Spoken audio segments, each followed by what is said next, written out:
Hello everyone and welcome to the Magic Show where you must be in it to win it. As always, I'm Jake and I'll be going over upgrades for the new Jumpscare Duskmourn Precon. This deck, as you know, leans heavily into face down permanents being turned face up. However, Duskmourn Mystery Unraveler now gives us a chance to place our favorite magic threats upside down to jumpscare your opponent sometime later. Duskmourn is a 3/3 for 2 colorless and Simic that states whenever a land you control enters, manifest dread if this is the first time this ability has resolved this turn. Otherwise, you may turn a permanent you control face up. This landfall trigger is very interesting because it can turn any permanent type face up no matter if it's a creature. You may utilize cards like Portal to Phyrexia, Mind's Dilation, and Omniscience if they are pet cards. When it comes to strategy, this deck shines in playing multiple lands for turn while manipulating the top of your library. This is to ensure you can play your biggest and baddest threats. The Precon itself comes with 38 lands, but that's way too high of a number. I took a couple out to see before fully optimizing the list.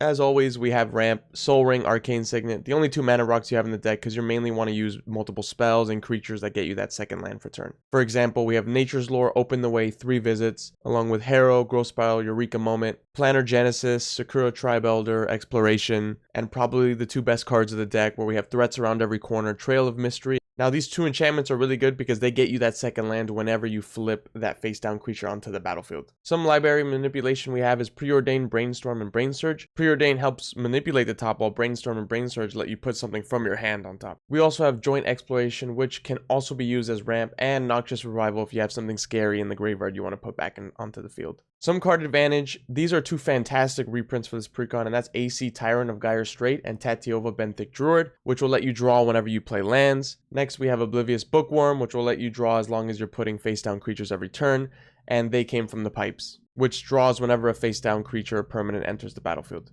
Now obviously you can't do a face down deck without morphs. That's why we have Willbender, Brine Elemental, and Vesuvian Shapeshifter.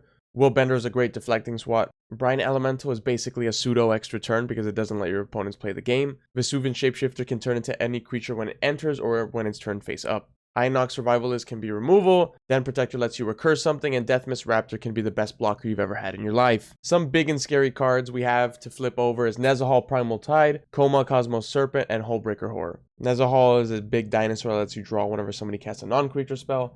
I don't really have to say anything about Coma because he's gross, and Hullbreaker Horror your opponents will hate whenever you cast a spell. Next we have Jin Gitaxias Progress Tyrant, which will stop your opponents from basically casting spells and doubling all of yours. Royal Elemental, which is a card I have never seen until now. Whenever a land enters the battlefield in your control, you may gain control of target creature for as long as you control it. That is gross because you're going to have at least 1 or 2 lands entering every turn. You're taking, I don't know how many creatures, and you're forcing your opponents to use removal on this piece. And finally, there's Vaultborn Tyrant, which can draw you cards, and it also comes back when it dies. For our high synergy cardboard, we have Kozilek the Broken Reality, which lets you manifest cards from your hand and also buffs all your manifest, dread, and morph creatures. Temur War Shaman is good because at ETBs you get to manifest, and whenever you flip a creature over, you may have it fight any one of your opponents. Eudora Grave Gardener is perfect for recursion because whenever one of your creatures die, you can return to the battlefield face down and flip it on a later turn with your commander. Vannifar Evolved Enigma will either let you put your threats from your hand onto the battlefield or buff all your morph creatures if you're going for a win. Bonnie Paul in ETB makes a huge blue ox creature token that's power and toughness equal to the number of lands you control, and whenever he attacks you can draw a card and put a land from your hand onto the battlefield